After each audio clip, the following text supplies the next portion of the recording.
The boardroom was buzzing with champagne glasses and arrogant laughter. At the center of it, a manager smirked as he mocked a cleaner scrubbing the marble floors. His voice carried, sharp and cruel, while executives chuckled like jackals.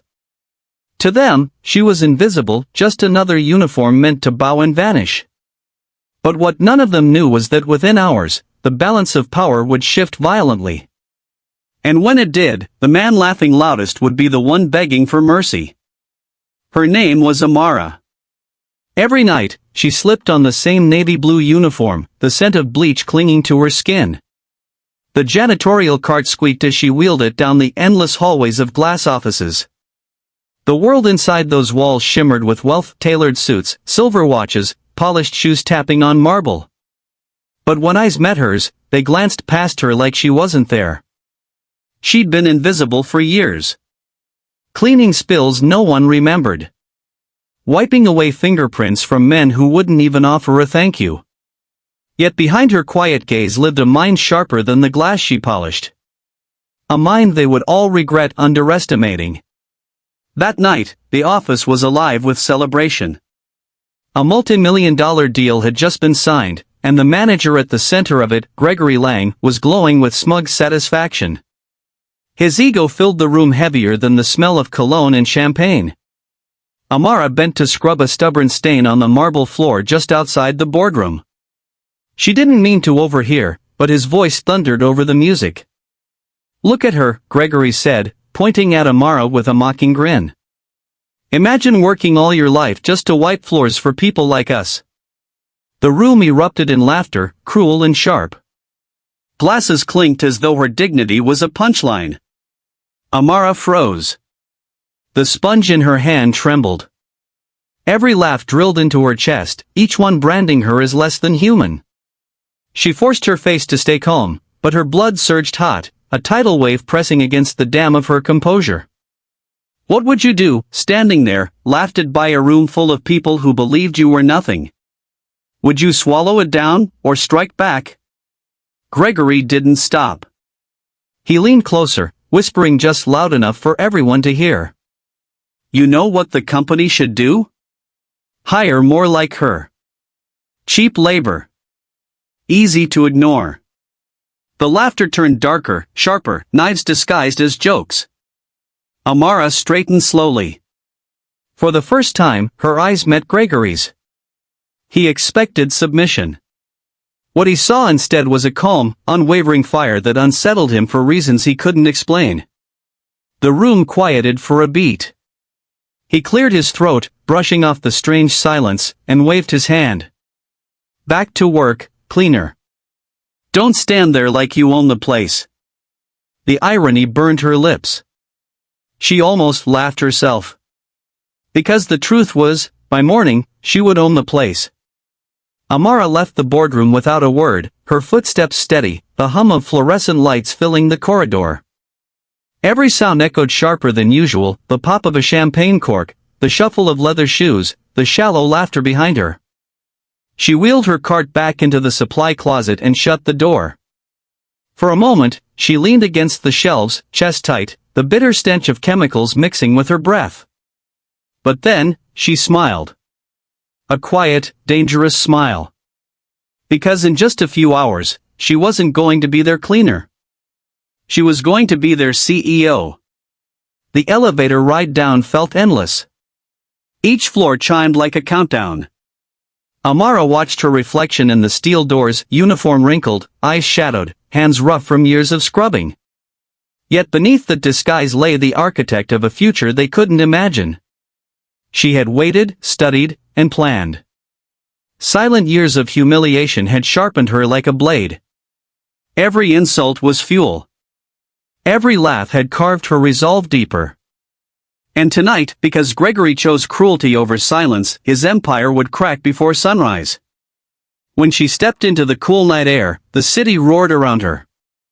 Car horns blared, neon signs flickered, the smell of gasoline and street food hung heavy.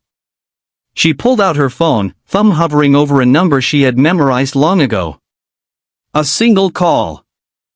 That's all it would take. But before she pressed dial, she looked up at the tower she had just left. Glass windows glittered under the night sky like arrogant eyes watching her. How many of them thought they were untouchable?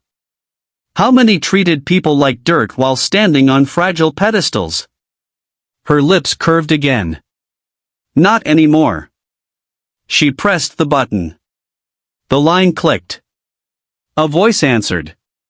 Is it time? Her reply was calm. It's time. Within minutes, engines roared to life across the city. Cars pulled out of shadowy garages, headlights piercing the night. Board members. Lawyers. Advisors. All allies Amara had carefully placed over the years, each one waiting for her signal. The clock was ticking. Gregory Lang didn't know it yet, but the deal he had just celebrated was already collapsing beneath him.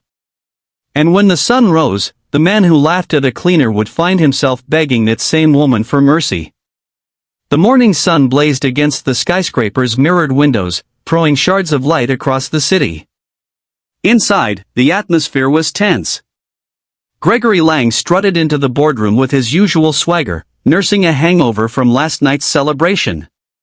His tie was loose, his laugh louder than ever, as though the cruelty he'd spat hours before had already evaporated into nothing. But the air felt different, quieter. Heavy. Executives sat stiffly around the table, their eyes not on him, but on the empty chair at the head of the table. The one that should have been his. What's going on? Gregory barked, his voice cracking the silence. No answer came, just the shuffle of papers, the nervous clink of a coffee cup on porcelain. Then the doors opened. Amara walked in. Not in her navy blue uniform. Not pushing a squeaky cart. Today, she wore a tailored black suit that hugged her with sharp lines, her heels striking the marble with authority. Every step echoed like a gavel slamming down, final and unshakable. The room froze. Jaws slackened. Pen stilled mid-scribble. Gregory's smirk faltered. What the hell is this? Amara didn't answer him. Not yet. She took her seat, his seat, at the head of the table. Her hands slid over the polished wood, steady, deliberate. She leaned back, her gaze sweeping the room with the quiet power of someone who had always belonged here. Let's begin, she said simply. Gregory staggered forward, face red, sweat purling at his hairline. This is some kind of joke. Security. No one moved. One of the board members cleared his throat. Gregory, you should sit down. Sit down? In my chair? While he jabbed a finger at Amara, words trembling with fury. She's the janitor. The cleaner. Amara finally looked at him. Her voice was calm, razor-sharp. Last night, you were celebrating a deal worth $5.2 billion. What you didn't realize was that deal depended on me. Laughter rippled nervously through the room, not mockery, but shock. Gregory's chest heaved. What the hell are you talking about? He snapped. Amara leaned forward, eyes locked on his. I was the silent investor behind your company. The one you never bothered to research. While you were mocking me, I was finalizing contracts that handed me controlling shares of this empire. The words hit like thunder. Chairs squeaked as executives turned, whispers cascading across the room. Gregory's face drained of color. That's impossible, he stammered. She didn't blink. Check the papers. By dawn, your title was gone. This company is mine now. Gregory lunged for the stack of documents spread across the table. His hands shook as he flipped page after page, his eyes darting wildly. Each signature was there. Each legal stamp. The truth was undeniable, searing through his arrogance like fire through dry wood. The silence was brutal. Everyone in the room was waiting, watching him unravel. No, his voice broke. You can't do this. You're nothing. You're a... Careful, Amara cut in, her tone low, lethal. The last time you finished that sentence, it cost you $5.2 billion.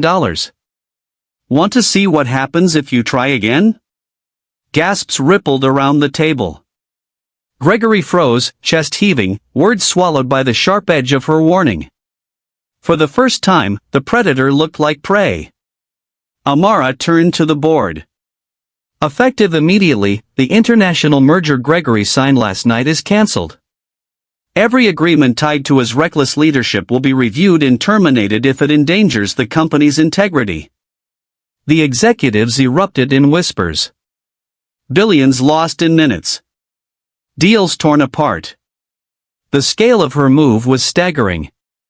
Gregory collapsed into a chair, his hands clutching his head. You'll destroy us all. Amara's gaze cut to him. No, Gregory. You almost destroyed us. I'm here to rebuild what you broke. The news spread like wildfire. Headlines screamed across screens. Cleaner becomes CEO, cancels $5.2 billion deal overnight. Reporters swarmed the building. Cameras flashed. Stockholders scrambled to understand how a woman once invisible in hallways had risen to power in a single morning. But inside the boardroom, silence hung thick. Amara stood by the window, looking out over the city she once cleaned from the outside in. The glass was cool beneath her fingertips, a symbol of the barrier she had crossed. Gregory slumped at the far end of the table, a broken figure. His laughter from last night was a ghost now, hollow and pitiful. She turned to him, her voice steady. Last night, you asked why someone would work their whole life just to wipe floors for people like you. The answer is simple, because people like you assumed they had no other choice. Her words sliced the air. No one dared to breathe. Remember this, she continued. Every person you look down on could be the one holding your future in their hands. Gregory's eyes shimmered with rage and despair. He wanted to speak, but no sound came. Amara stepped closer, lowering her voice so only he could hear. Last night, you laughed at me. Today, you work for me. Don't forget who writes your paycheck now. She walked out, heels striking like drums of victory, her reflection sharp in the glass walls she once polished with her bare hands.